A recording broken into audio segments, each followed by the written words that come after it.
Welcome to Git Commands.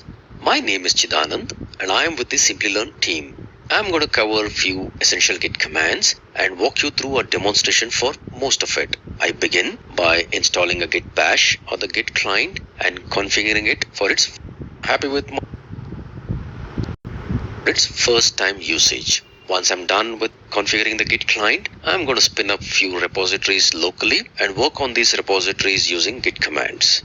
Once I'm happy with my local changes, I'm going to commit few of them and then push these changes to a Git server of my choice. For today's demonstration, I plan to use GitHub.com, which is a cloud-hosted free service, and it provides free account registrations for anyone.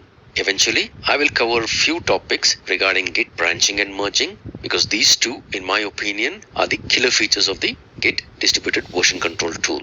Git is one of the most popular distributed version control tools of recent times, and like any other distributed version control tool, it allows us to perform various version control tasks without really needing a network connection. Before I jump into my demonstration, let me spend some time explaining to you the Git client-server working model. What does it take for a couple of users to collaborate and start working with Git?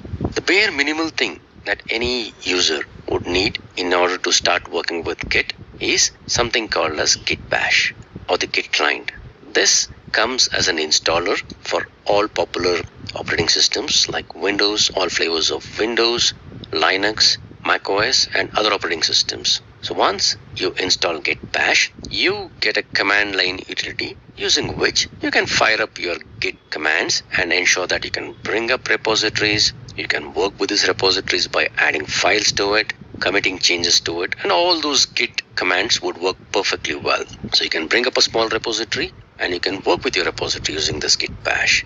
But what does it take for you to share this repository with another user who has also got Git bash installed on his system? This is where you would need something called as a Git server.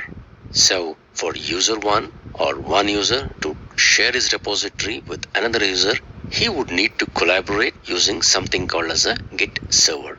So in the present market, there are a bunch of Git servers which are popularly available. Some of them are free, some of them come with a cost because they are licensed. A bunch of these servers that I can think of are GitHub, which is one of the most popular Git servers that is around in the market for a long time now. It comes with two variants. One is the cloud hosted one, which is the github.com, and then the other one is an enterprise server which comes as a black box that can be installed into your data centers. So typically organizations who don't want their source code to be put up on the cloud would go for this GitHub enterprise servers, wherein they buy these servers and these servers are hosted on their data centers. Other popular variant of the Git server is Bitbucket. This is from the famous Atlassian products and it integrates very well with all other Atlassian products like Jira. In recent times, there's one other variant of the Git server called GitLab, which is getting very, very popular these days because GitLab not just provides a Git server, it also provides something called as a runner. This is a part of the continuous integration strategy where as soon as you have a source code check-in that is going in, you have this runner that kicks up and builds your particular project. So all these are bundled together in a GitLab. And GitLab also provides you with a community edition which is almost free of cost. Having said that, there are a bunch of these tools available. For my demonstration, what I'm going to do is I've already registered myself on the github.com by providing my username and my password. And I'm going to use a free account. So whatever repositories that I'm going to put up on this server is all public by default. So I will register myself by using my username or my email ID and my password. So this set of authentication is also referred to as HTTPS authentication. So in order for me to share my repository with say user 2, the first thing that I got to do is have an access to a Git server where both user 1 and user 2 are set up. So once I have that, I can push my repository onto this server and provide right kind of access so that user 2 or the other developer who wishes to collaborate with me on this repository can use his credentials as long as he's registered properly on the Git server. He can use his credentials and pull down this repository and work with this repository. So this is the HTTPS way of authenticating and sharing repositories. Another popular way of sharing repositories or working with each other is called as SSH authentication. As many of you would know, SSH means nothing but creation of a private and a public key. A bunch of keys, public and private, are created on the client machine. While I create keys, I will be asked for a passphrase. I need to type in a passphrase and remember a passphrase. And then I take this public key and kind of post it onto my account within my Git server. So that whenever I'm going to connect next time using my command prompt or any of the tools, it's going to challenge me for my passphrase. As long as I remember my passphrase correctly, I can authenticate myself and get into the server. So both HTTPS and SSH are popular ways of communicating with the Git server. Having said this, let me just get started by installing the Git bash on my local system and then fire up some of these Git commands and build up some repositories, make some changes in my repository, commit these changes, and later use my GitHub credential to connect to my GitHub server and push my repositories out there. Let me now go ahead and find my Git bash for my Windows so that I can go ahead and install it. So I just type in Git client for Windows, open up a browser and type in for this. The first one that I find is a GUI tool. I don't need this GUI client, I need this one. So this is the Git client or the Git bash that I was referring to. It's about 40 megs, and let me just download this. Pause this video for some time so that the download happens and come back to you once I have the download. The download seems to be complete. When I'm recording this video, the version that I have, the latest version that is there is 2.19.0, and this is a 64-bit version for Windows. So I've got that downloaded. Let me go ahead and find it and install this exe. Alright, I go ahead choosing all the default options. I want it to be installed in C: program files under the Git folder. Everything looks good for me. I'm not going to make any changes here. Git bash from Windows. Yes, I may want to use git from Windows command prompt. That sounds good for me. Open SSH, that's fine. Looks good. Looks good. No, I don't want any of these new features.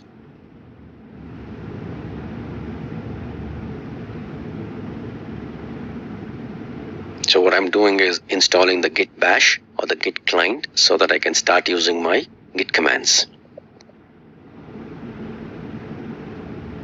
And the version that I'm using is 2.19.0, which as I record this video, this happens to be the latest version.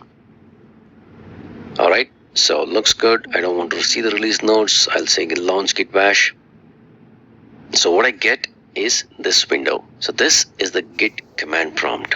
So let me check if everything is looking good. Say Git version, it sounds good. Say Git help. Alright, a lot of Git help commands. Everything looks good. So I ended up installing the Git bash. I can go ahead with all other commands. Now that I have Git bash installed on my system, let me open up a Git bash prompt and start using it. But before I do anything, I just need to configure it for the first time, stating what would be the username and the email ID with which I want the Git bash to be configured with. The command to do that is git config -- global, which means that this setting that I'm going to set would be a global setting. User.name, and the name of the user would need to be specified within a double quote. In my case, I am using a Simplilearn account, which is the official account, and this is the particular username of this account. The other setting is nothing but git config -- global. This is also a global setting, and this would be the email ID. The email ID need not contain a double quote. So in my case, this is the email ID that I would be setting up Git to work with. Alright, let me check if the configurations were set correctly or not. Alright, if you see this, the username and the email ID has been picked up the way I wanted it to be picked up. Looks good so far. Alright, so what do we do next? By default, whenever you open up the Git prompt, you're placed into your home directory. Let me create a folder here, which would be a repository folder from where I'm going to create all my multiple Git repositories. So I will create a folder called, let's say, git_demo. Alright, there's already a folder called git demo, so let me just delete that in the first place and let me create this git demo again. Alright, Alright, let me navigate to this particular folder. So this is the folder. Let me open up that folder using a command prompt. This is my Git demo. So this would be a folder. So I would use this folder as a base folder for creating all other repositories as a part of this demo. So let me create my first repository. A repository is nothing but a folder. So let me create my first folder called first repo. And let me get into this repo. Alright, as of now, this is just an empty folder. If at all I navigate to this, you would see that this folder is empty. There's nothing much in this folder at all at this moment. Okay, so let me create a repository out of this. How do I create a repository of this? It's pretty simple. I just run a git init command. When I say git init, it means it's going to initialize a repository. As of now, the folder contained nothing in it. It was an empty repository. So it initializes an empty repository in this particular folder. If at all I look at my content, you would see that there's a hidden folder. This would be a hidden folder since I've configured my Explorer to view all hidden folders. I see it, otherwise you wouldn't see it. So a folder by name .git is created within this first repo. And this was created because we ran the command git init. If I get into this folder, I see a bunch of directories and other configurations. If you see, there's something called as a hooks directory, a couple of configuration files that are here in this directory. All these relate to one or the other type of a client hook that can be enabled. And there's info, there's objects, there's references, a bunch of stuff that is there. So what is this folder? This is a magical Git folder. And this is created whenever a repository is initialized. So by default, if at all you get into any Git folder or any Git repository, you would see this .git folder. A word of caution, do not get into this folder and try to modify anything, because if you fiddle around with this and corrupt this particular folder, your whole repository will go for a toss. So let me come out of this and let me show you another thing. Now, if you notice here, when I was in the folder, the repository did not have anything after this. Now when I say git init, there is something called as a master that shows up. So typically what happens is whenever a Git repository is created for the first time, it creates a default branch. The name of the branch is called master. And that is why you would see master within braces. This doesn't mean anything else other than we have a repository out in this particular folder, and by default there is a branch called master, and we are currently on that branch. If at all I create multiple branches in this folder, whenever I navigate to different branches, the branch name within these brackets would change. Alright, so far so good. So we created a folder, we made it a Git repository by initializing that with a git init, and then I've not put anything yet in the repository. So let me try to do that. Let me create a few files within this particular repository. So I use a touch command. Touch is a Linux command. It kind of creates this particular folder. If at all you're not comfortable with the file creation by this way, you can always use a file explorer and create some files in this. So I create a file called touchmaster.txt. I'll open up in the notepad. Okay, so this is my first file. That's what I'm going to write inside this. I save this and I come out of this. Alright, now let me do a git status command. So what does this tell you? There's no commit set, you're on the master branch, there is an untracked file, and this shows up in red. It also gives you all the command that is supposed to be run. So if at all you want to add this file, you would say git add and the name of the file, and then you're going to commit it. So what happened is that when the repository was initialized, it was an empty repository. Now that a git notices that there is a new file in this repository called master.txt. If at all you want us to let git know that you want to track this file, we need to add this to the repository. So the command to add that is called git add. I can specify either the name of the file or I can give a wild character saying git add dot. Now if I run the git status command again, it says there's no commits yet, added a file, and the file which was earlier in red now shows up in green, and it says it's a new file, master.txt. Alright, it also gives you something called git remove command if at all you want to unstage or undo your changes. So what has happened is the file which was earlier untracked is been added into the git index, or it is ready for staging, or it's in a staged state. Now I can go ahead and commit this file if at all that's what I want to do. So let me do that. I'll do a git commit -m and I give a message that I want. I would say this is my first git commit. Alright, I run the git status command again and see it says on the branch master nothing to commit. It's all nice and clean. So typically what happened was I created an empty directory, made it into a git folder by doing a git init. I put a file into it. I made some changes to the file. I added that file into the repository and I committed to the repository. If at all I run the git log command, it says this was the commit ID or the commit number or the commit hashtag, and this is the author. If you notice, this is the email ID and the username that we set earlier. And this was done on this date, and this is the commit message that is there. All of it looks so good. Let me do one more commit into this repository. So I will touch master1.txt. I'll put in another file. I'll open up this particular file. Write something into this. Alright, I save this change. Let me also open up the older file, make some more change into this.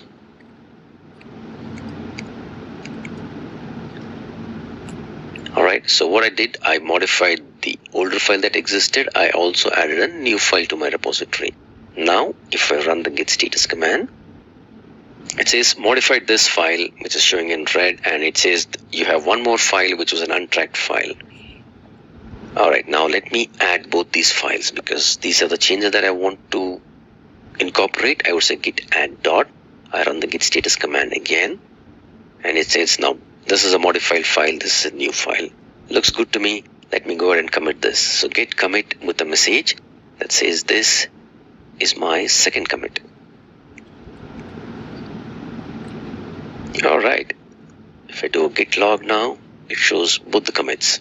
The first commit is the one that shows up at the bottom, and the topmost one is the latest commit that is there. So far, so good. If at all you notice, I'm doing all these git commands without really connecting it to any git server. I don't need any network connection for doing any of these things.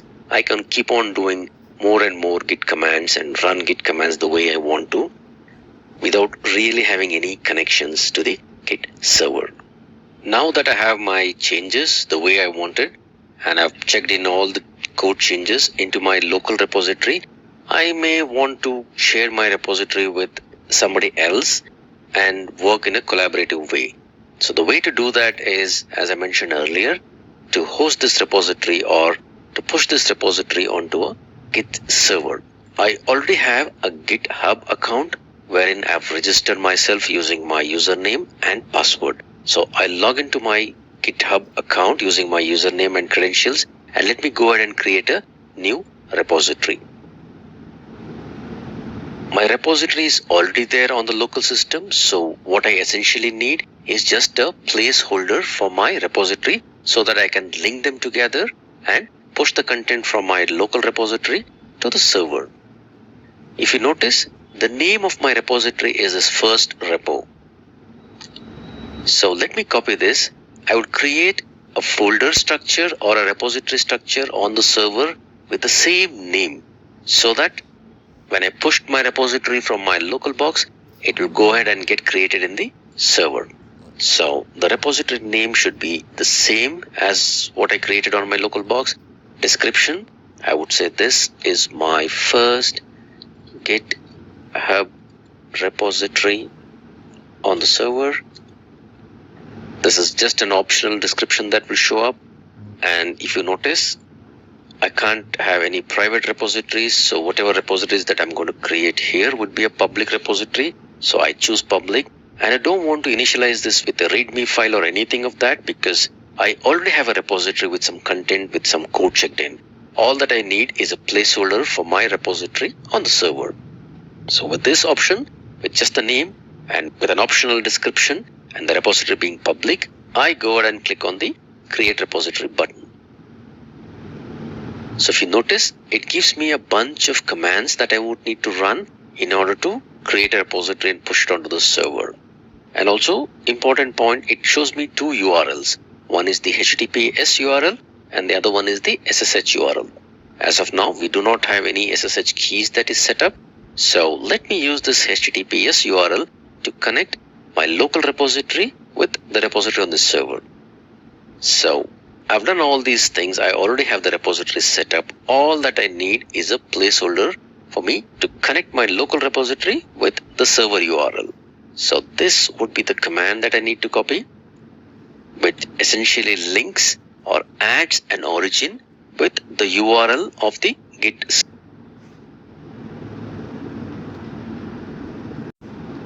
I just copy this command and run it here. Git remote add, the name of the remote is called origin, and it points to an HTTPS URL, which is nothing but the placeholder that I've created on the server. Alright, so let me check if it's added correctly. Okay, the URL looks good. I'm all set. I've got 2 commits in my repository. I'm done with all the changes. So let me try to push my repository onto the server. The command for doing it for the first time is git push -u. This is for linking the upstream origin master. So git push -u upstream linking origin master, link the master branch of my local repository with the master branch on the server repository. And where is it going to push? It is going to push by default to an origin, and the origin points to this URL. Alright, let me try doing this. So it essentially opens up an URL asking me the credentials with which I need to log into my GitHub server. So let me just copy and paste the username and the password with which I have registered. I would say login.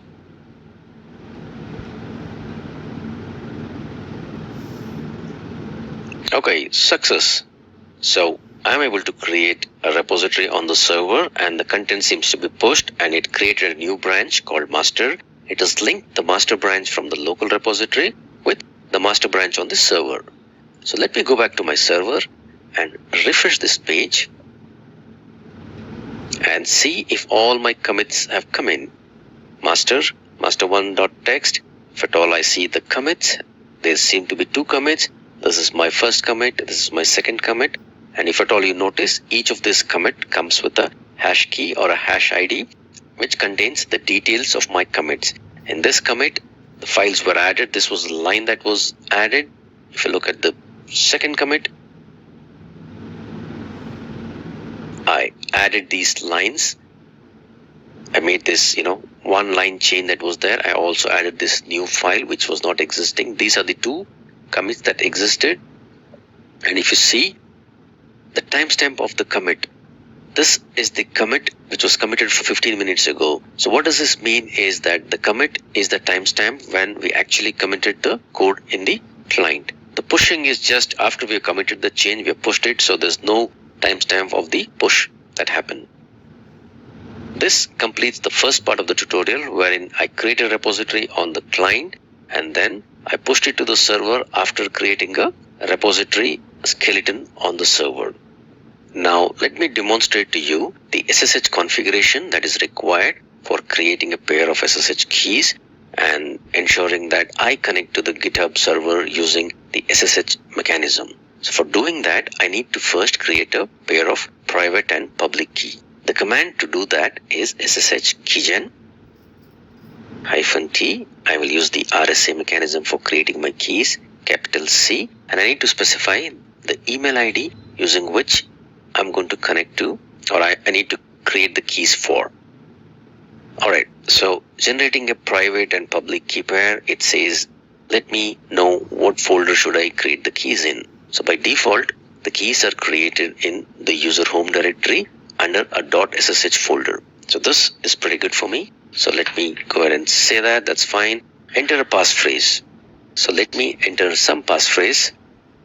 Keep in mind that I would need to remember my passphrase, because when I'm going to authenticate myself using SSH mechanism, it will challenge me for this particular passphrase. I need to enter the right passphrase so that I get authenticated. So the key is generated, and by default it is created in this particular folder. So let me go over to that particular folder, and this is the folder where the keys is generated. You would see a public key and a private key that is created. Let me open up the public key with a notepad and then copy the contents of the whole file. And now I would need to stick it in on the server so that I can get myself authenticated using SSH keys. So I've logged in to GitHub using my credentials and go to my settings, and you would see an SSH and GPG keys. Let me click on that. As of now, there are no SSH key or GPG keys. So I would click on new SSH key and let me paste my public key that I've copied, and I would say add SSH key.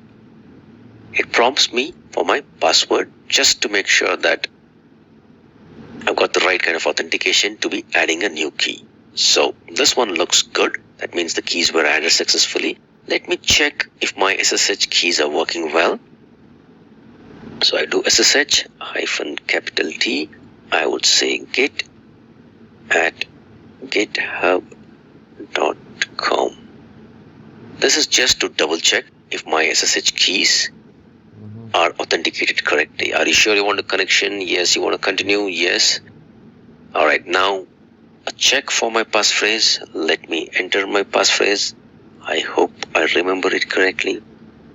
Alright, pretty good. I've been successfully authenticated. So that means now my SSH keys are good, and just by using my passphrase, I can connect to my GitHub server using SSH. Alright, so for the second use case, what I would do is create a repository on the server with some content in it and then clone that repository. Cloning is nothing but making a copy of that repository, linking the origin so that I create an exact replica of the repository which is there on the server on my local drive. So let me first create a repository on the server. I will create a new repository. Let me give a name for my repository and let me kind of initialize that with the readme file. I would call this my second repo. Give some description. This is my second repo that is created straight on the Git server, on the GitHub server to be precise.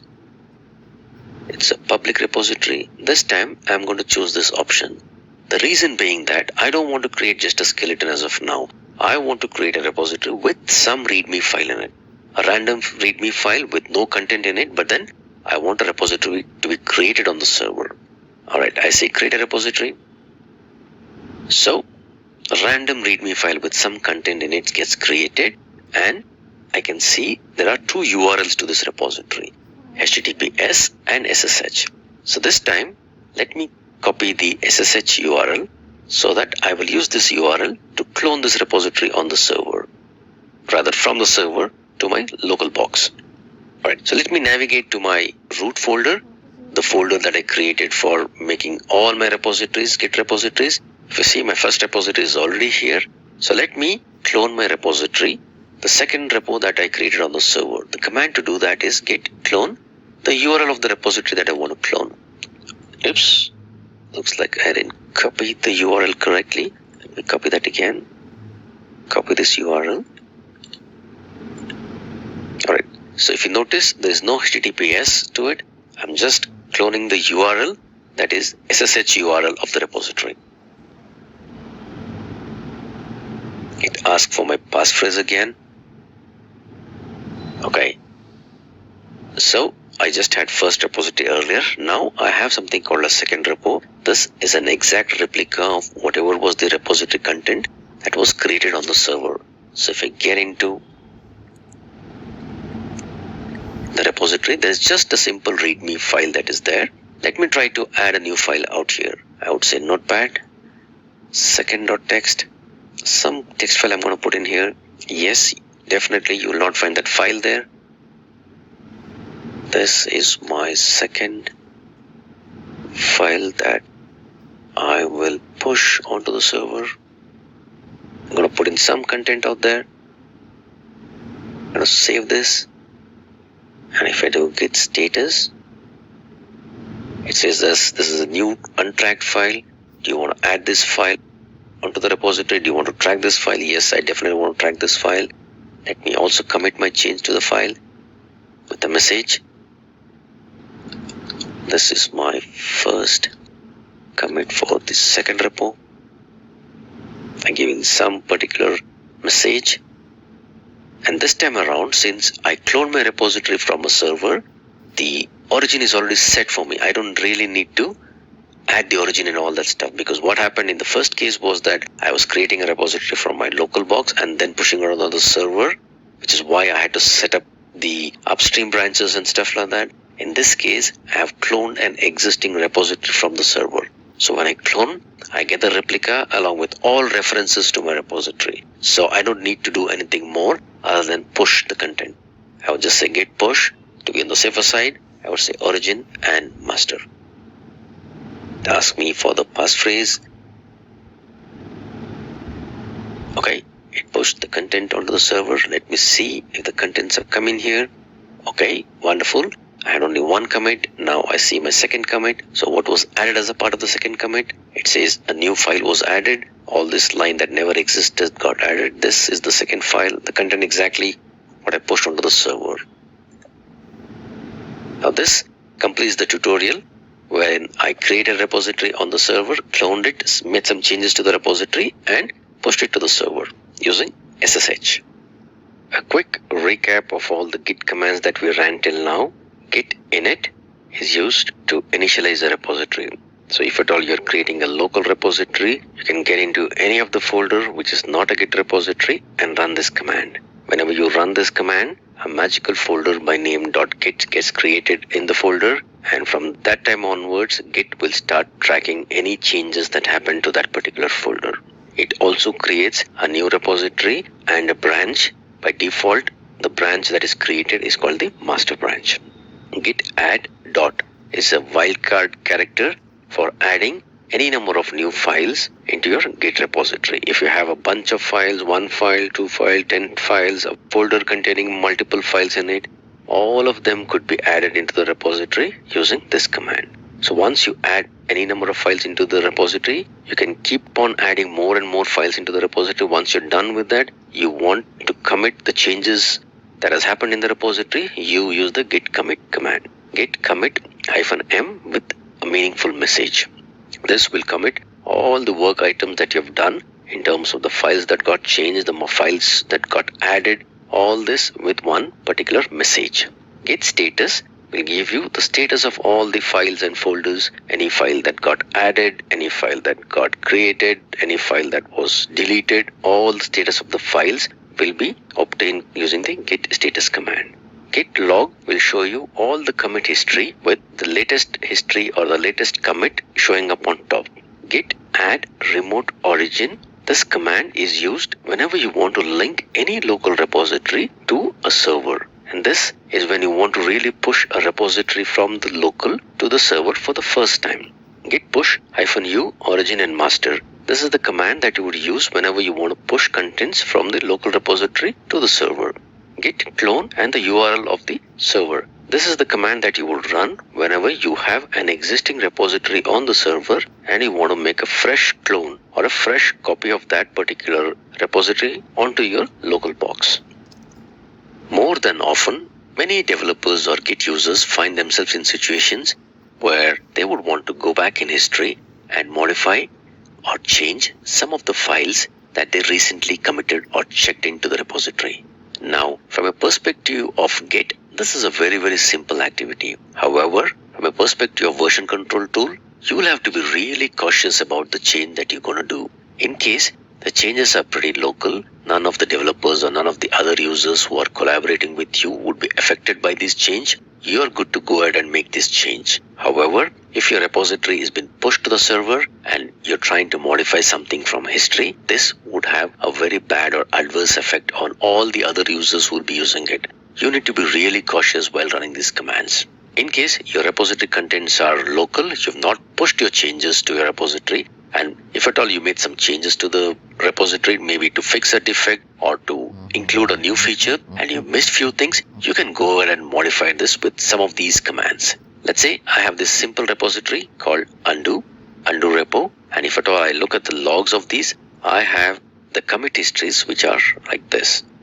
I have about 5 commits that is there in my repository, and in C1 I've added a file, in C2 I've added another file, in C3 I've also added some file, in C4 I've made some changes to M1 and M3, and in C5 I've added another file called M4. Now this is my commit history. Now let's say I made these 2 commits, but possibly I want to club them together along with some other changes, because whatever changes I did not really fix things the way I expected it to fix. So there is a git command called git reset. This would allow me to go back in history, to go back to any of the snapshot, get rid of all this commit history or the commit messages, but retain the changes that were made as a part of these commits. So if at all I need to go back in history and go back to this particular commit, and however I just want to get rid of these commits that are there in terms of the commit messages, but I want the changes that were there as a part of these commits to still exist, I would do command called git reset -soft. Now this would go back or unwind my changes back to this particular snapshot, getting rid of all the commit messages that were there as a part of these 2 commits, but a soft would ensure that the file changes that were done as a part of these 2 commits would still exist or full remain. So the command for that is git reset -soft, which is the snapshot that I want to get back to. If this is the commit that I want to get back to, I just copy this and I paste this. Alright, it doesn't give me any message, but if at all I do a git log pretty one line, what it says is C1, C2, now the head, which is nothing but the current pointer, which was earlier pointing to C5, it's gone back to C3. Now what happened to the changes that were there as a part of C4 and C5? If at all you do a git status, if you see, the changes that were a part of C4 was some changes to M1 and M2, and C5, a new file M4 got added. If at all I do a git status, you would see those changes still exist. However, from the git history or the git commit history, C3 is the topmost commit that exists as of now. C4 and C5 have been gotten rid of, but the changes that were there still exist. Alright, now I can make some more changes that I want if as a part of my commit, and possibly go ahead and commit this whole thing as a new commit altogether. Maybe I'll open up a notepad and possibly create a new file called m6.txt and say one new file that was missed out. I make this change. I go to a git status. All these files are still there. I would say git add dot. I would say git commit -m C4 rewriting history, and I do a git log pretty. There you go. So C1, C2, C3 still existed, and whatever was a part of C4 and C5, the older ones, I've gotten rid of this. Along with those old changes, I also added a new file. I made some changes and I was able to commit it. Now if you look at my git history, it's all nice and clean. However, do this activity only when you don't push your git repository to the server. One other most powerful and useful command while undoing or resetting the history is something called as revert. This is a safe way of undoing some things. Remember what I talked about when exactly you can do a reset? It's only when your changes are local and is not being pushed to the repository. Take this scenario wherein, let's say I have a git server and I have the changes which are C1, C2, C3 and possibly C4. Alright, so this is a bunch of commits that has happened. This was the oldest commit and this is the newest commit. And if at all developer 1 is the one who's responsible for pushing these contents in the first place. So he has got C1 to C4 on his history. I'm going to jump all these C2 and C3 and get into C4, and he's pushed all these contents out here. and there are a bunch of people from the server who has pulled this repository, and all of them are at the same level. Now imagine a use case where developer 1 then figures out that by mistake he put in the C3, which was the wrong thing to do, and possibly, he could have done a better job of fixing this in a different way. So he wants to get rid of the C3 or C4 or any one of these commits. If he's going to do that and push it to the server, first of all, the Git server would not allow him to go back in history, but assuming that he forcibly pushed something, what would happen to all these people who are looking to work ahead from C4? All of them would be affected in an adverse way. So, in short, never go back in history. If at all you need to undo something, go ahead and put in a new commit to undo something. Let's take this example. Maybe if at all a developer 1 wants to get rid of C3, better way to do that is by adding a new commit which is ahead, say let's say C5, and what does this commit do? This commit possibly gets rid of C3. Instead of going back in history, it actually is taking your Git history ahead, but as a part of this commit, you're undoing some part of the work that was done as a part of C3. In short, you're removing a commit, but to remove a commit, you're adding a new commit. And this is why you're doing it, because there are a bunch of other people you're using this repository collaboratively and who are planning to get ahead in terms of history. They cannot afford to go back in history and modify something in history. Alright, the command to do this is called the git revert command. So let me take up this repository which has got a bunch of commits in it, and if at all I do a git log pretty one line, I have these bunch of commits. In C1 I've added a file, in C2 I've added another file, in C3 I've added one more file, and in C4 I made some changes, and this is the latest commit and this is the oldest commit. So if at all I see the contents of the git folder, it contains M1, M2, M3 and M4. And let's say looking at the previous use case that I mentioned, I may want to get rid of this particular commit. I want to get rid of the C3, which is nothing but I've added a file called m3.txt, but I added it by mistake. I need a better way of fixing it. Possibly I'll look at it later on, but for now, I don't want this particular commit and the changes that were made as a part of that commit to exist. So the better way to do that is using the git revert command. So git revert and the commit ID, whatever I want to revert. So if I want to revert this, I copy this particular commit ID, and bear in mind that considering a reset, revert works on one commit at a time. So I can do one commit revert at a time. I can club a bunch of them together and do one commit, but otherwise the revert always works on one commit at a time. So git revert, paste this. Essentially what I'm trying to do, I'm trying to undo this particular commit. While I'm undoing this commit, what does git do? It safely adds a new commit, and a part of this new commit, it undoes whatever changes that were done as a part of this commit. So if I say git revert this, alright, I forgot to mention a message, which is why this window is showing up, but that message is good for me. I say write and quit. Alright, and if I do a git log, alright, if you see this, C1 still is there in history, and our history is going ahead from C5. I see another commit, but what was there as a part of this commit actually is getting rid of this commit C3. So if at all I see my files here, there's only M1, M2 and M4. M3 was added as a part of C3. Now I've gotten rid of M3 by getting rid of the revert command for C3. So this is a better way of undoing things.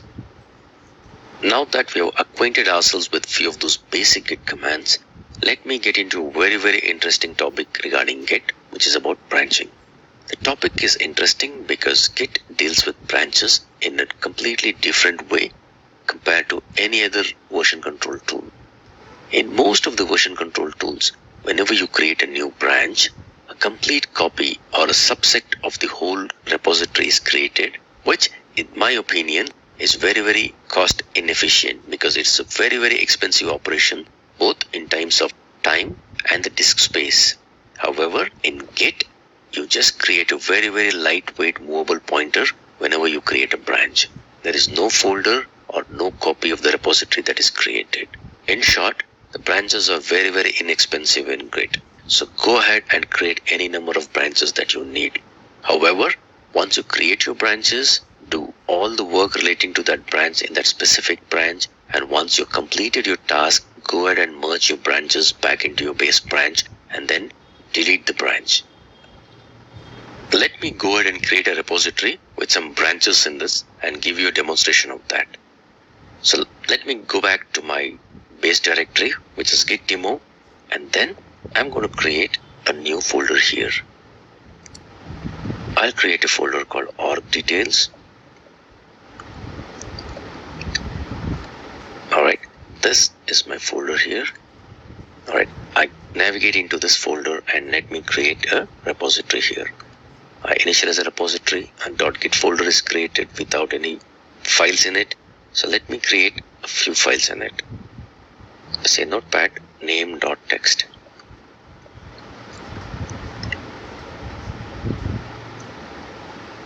Organization name.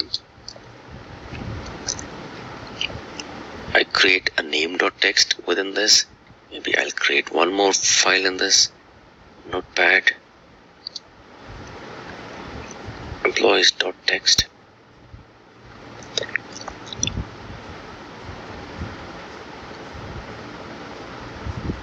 Simply learn has over 3K employees.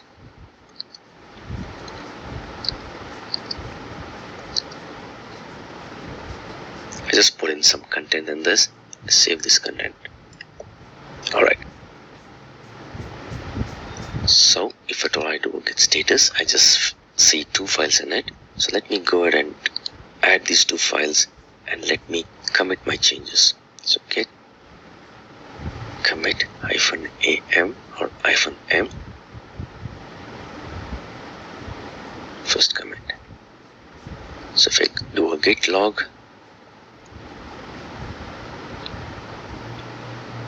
I see only one commit and there are two files here. You can see those two files that is here.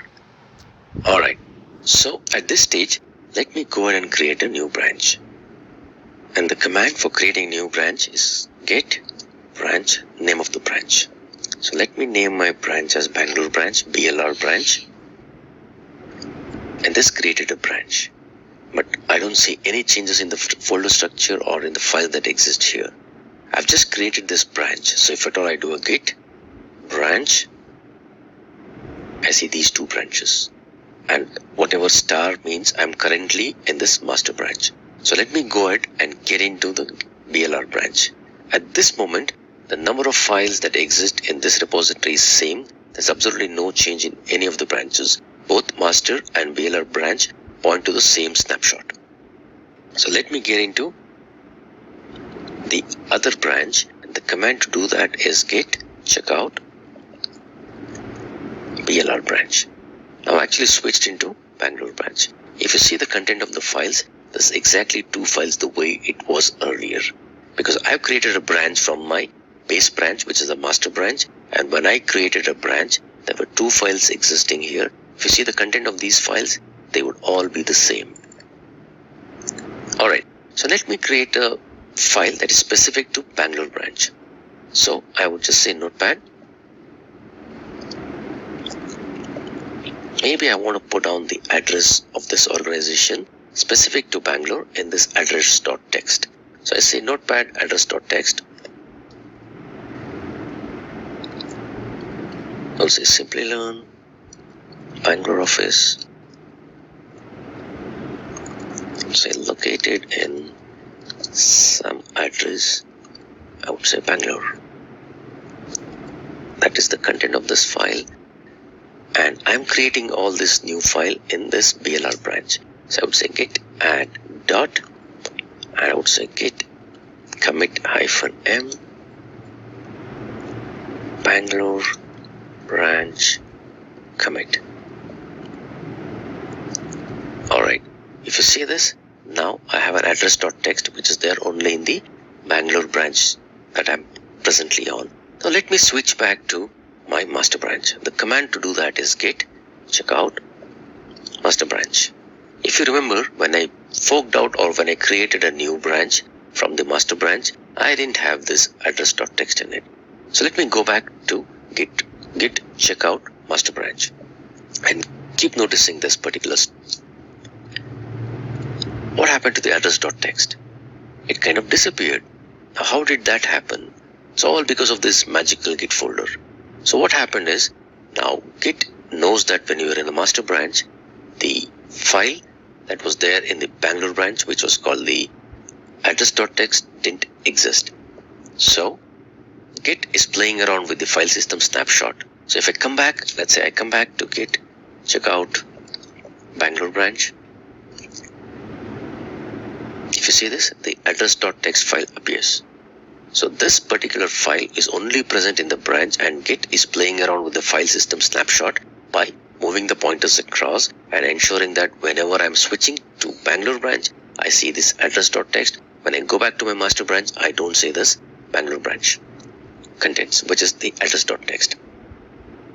Alright, now that I created this branch, maybe I may need to push this onto the server. So let me go ahead and create a particular repository structure on the server, similar to whatever we did in our previous exercise. So the name of the folder needs to be exactly this one. So let me copy this and let me create a repository very quickly. I'll go here and say new repository. Alright, this is the name of the repository, git branch demo. This is what I'm going to put in as a description. I would say public. I don't want any readme files in it because I already have a repository. I would just say create a repository. Alright, let me use the SSH URL. Yeah, this is the SSH URL. This is good for me. So let me copy this URL. Let me add it here. I'm linking my local repository with the server. And let me come back to my master branch. Let me first push my master branch. So I would say git push -u origin master. It asks for my passphrase.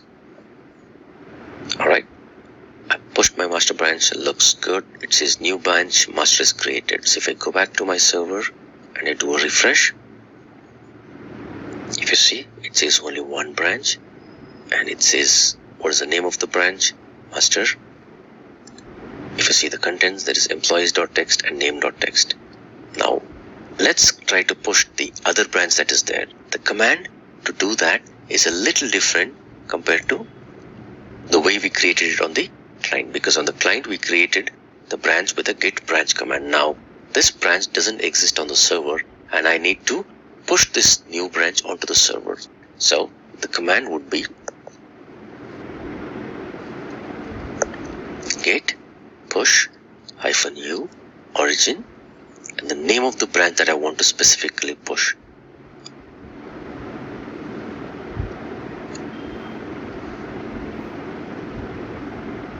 Alright, now it created a branch out here.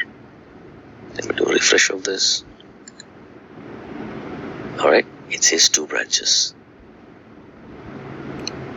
If I get into this Bangalore branch, I would see the address.txt. If at all I go back into master branch, I would not see this address.txt. Wonderful. Now, let me do one thing. Let me try to get the changes from the branch that I created back into the master branch. That is what I would mean by merging. I would want the changes that is there as a part of the Bangalore branch to come back into my master branch. So if I go to git checkout Bangalore branch, I see this address.txt. This is there only as a part of Bangalore branch. Now, assuming that I'm done with the changes from the Bangalore branch, I want to get those changes back into my master. So let me come back to my master branch, and the way to merge in the changes is git merge. So what is it that you want to merge? I want to merge the Bangalore branch changes. And where will it merge? It will merge it into the current branch that I'm on.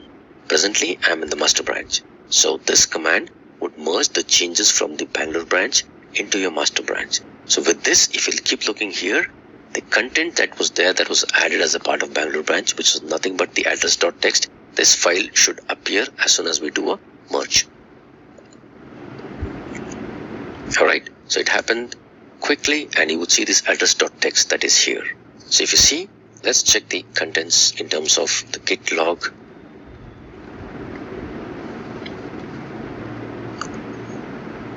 Alright, so there was only one branch that we had earlier, which had only one commit. Right now, we are at this Bangalore branch commit, which was there as a part of the Bangalore branch commit.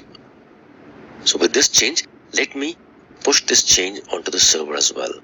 Git push origin master.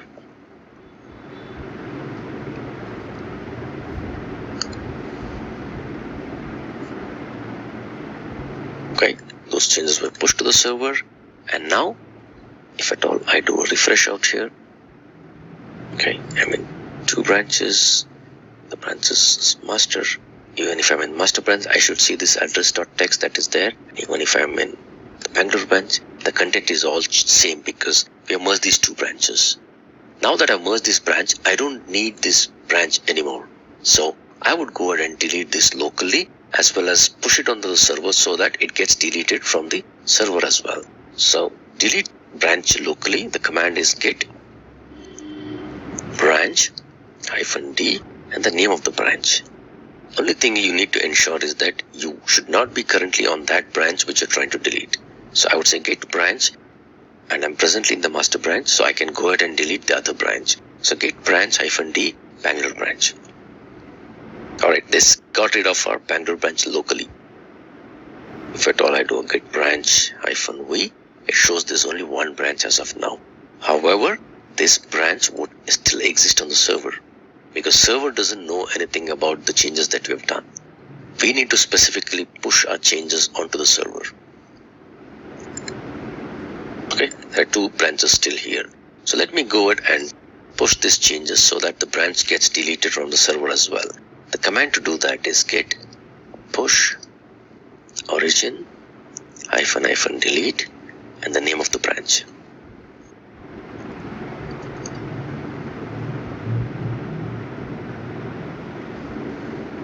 Alright, so this went ahead and deleted the branch from the server. Let's check that. Okay, if you see now, there's only one branch.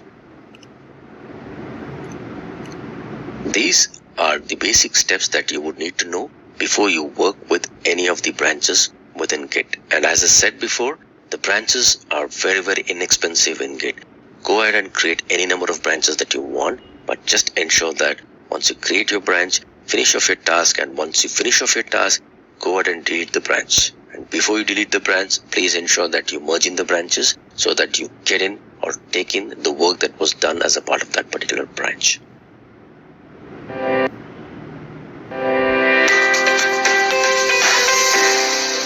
Today we're going to deep dive